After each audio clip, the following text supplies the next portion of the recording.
enabling environment for adolescents in seeking information and services, including adolescent reproductive health. In our legislative agenda in the 19th Congress and Senate, on teen pregnancy, on divorce, on social equality, and amendments of the daycare law. The convergence is a whole of government approach which links the learners and adolescents in general to reliable sources of information and available health services. Reproductive health services that can improve the quality of their ownership of their bodies. So, for the people in this room who survived being a teenager in the Philippines, congratulations. And we want to be mindful about how we talk about teen pregnancies.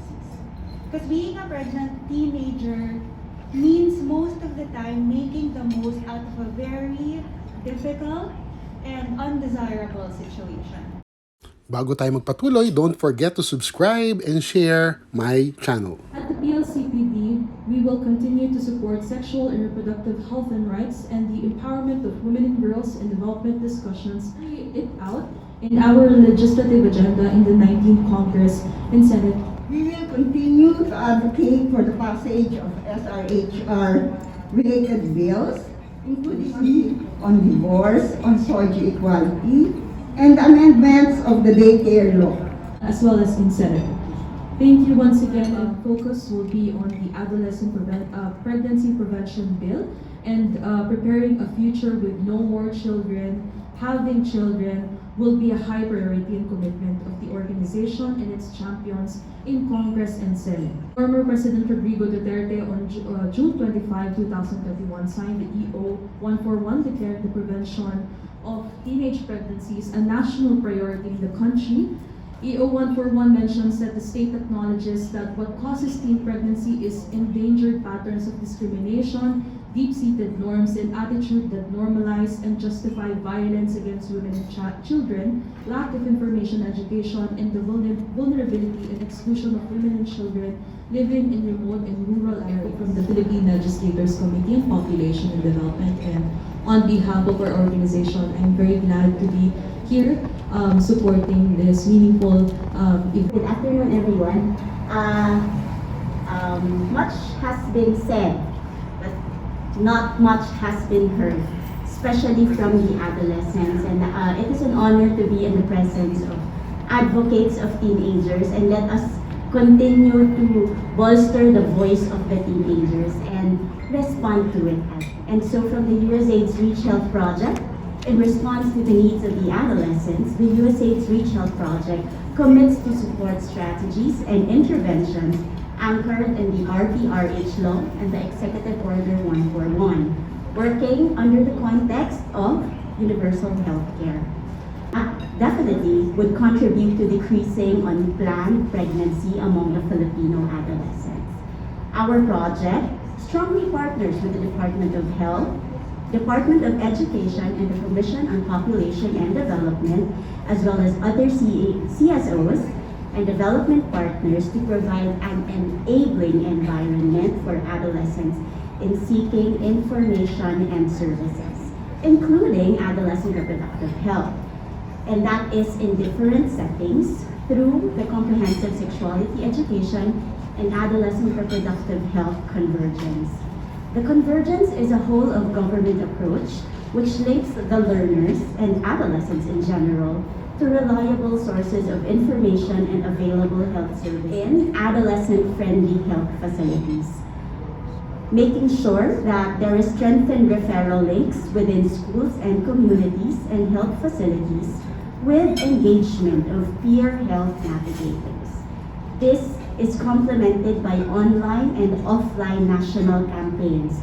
We hope you can visit I Choose #Malaya Akong Maging from the Facebook page and website developed in partnership with the Commission on Population and Development and the Roots of Health. This is the country's flagship campaign for teens to drive them to exercise their freedom to be who they want to be by helping them determine healthy options for themselves. And we encourage everyone to visit Konektado Tayo Facebook page, Konektado Tayo meaning connected, a campaign to bridge the communication gap between parents and their adolescent children, particularly in issues concerning adolescent sexuality and development. The USAID's Reach Out project contributes to an enabling environment for adolescents to be empowered in preventing unplanned first pregnancy and rapid repeat pregnancies. We are one with the advocates for adolescents to pave the way to maximize our teenagers' potentials so that they would have a promising future. And thank you for the opportunity. Congratulations, Likhaan. Ay yung sense ng isang tao ng pleasure sa sarili niyang katawan, whether that is through attraction or through exploring different ways to dress. Human rights. Babasahin ko po yung commitment ng Commission on Human Rights, baka maiba po yung makomit ko. Ang komisyon sa mga karapatang pagtao ay nangangako maging tapat sa kanyang mandato bilang International Human Rights Institution at Gender and Development Unit. Dahil ang komisyon ay may malawak na mandato upang i-monitor ang compliance ng gobyerno at mga sangay nito sa international human rights standards at mga probisyon ng Magna Carta of Women. It commits to strengthen its monitoring initiatives relevant to addressing the issue of adolescent pregnancy. Noong 2016, Being in relationships or not. And the idea is to give them a sense of what feels safe. And then helping them decide when their sense of safety, when their definition of safety is violated.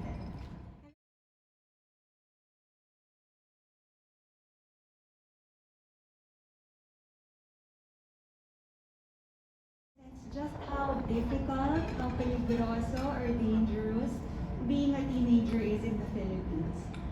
Teenagers are not allowed to express their sexuality. Paglalande is highly stigmatized. They don't really have voices and they are hardly believed by adults around them.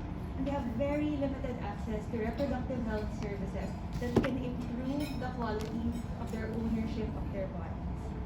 So, for the people in this room who survived being a teenager in the Philippines, congratulations. But how do we improve the situation, right?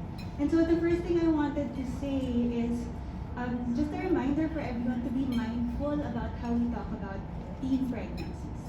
Because being a pregnant teenager means most of the time making the most out of a very difficult and undesirable situation. And that speaks of power, and that speaks of will, and that speaks also of the integrity that these women, young women, carry in literally their bodies. And We will continue to advocate for the passage of SRHR related bills, including on teen pregnancy, on divorce, on socio-equality, and amendments of the daycare law. This will be done through the networks that we have, our HAN, of course, and all other WROs that we are involved in. And lastly, the fifth point is the development and implementation of social protection programs for teen moms and their families. Lastly, I'd like to quote a girl who told us the story of her life when she got pregnant and she got a repeat pregnancy and still another pregnancy, all in the span of 4 years. And despite everything, she said that I still dream that my family will be better. The hope of the DSWD is that all of us together will have girls like this so that she and her family would have the control of their lives and to fulfill their desires in the future. Thank you. Activities, community-based and online. And also, we will continue to work on adolescents' access to contraception and modern family planning information and services. We have been doing this for years now, and we will continue to do this in cooperation with LGUs and the DOH and the PAPCOM, and we will continue to lobby the DEP. And this initiative initiatives will actually have the women's and girls' rights as the core of our initiatives. The major finding or lesson that we have in doing this project. First, teen pregnancy is rooted in a conservative and sexist Filipino culture that deprioritizes women's and girls' rights, particularly SRHR, and the right to be free from violence and other forms of abuse. There were many incidents in the stories of the girls that we have had interviewed that showed this. For instance, sex and sexuality, as already said, is not discussed at home.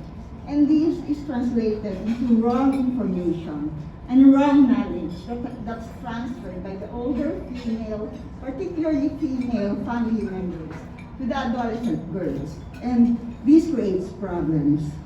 Women and girls are still seen as properties of men. This is very evident by the at least 13 cases of rape in the cases that we have discussed, and also how boyfriends manipulated the girls, coerced the girls into having sex with them, many times with the use of alcohol.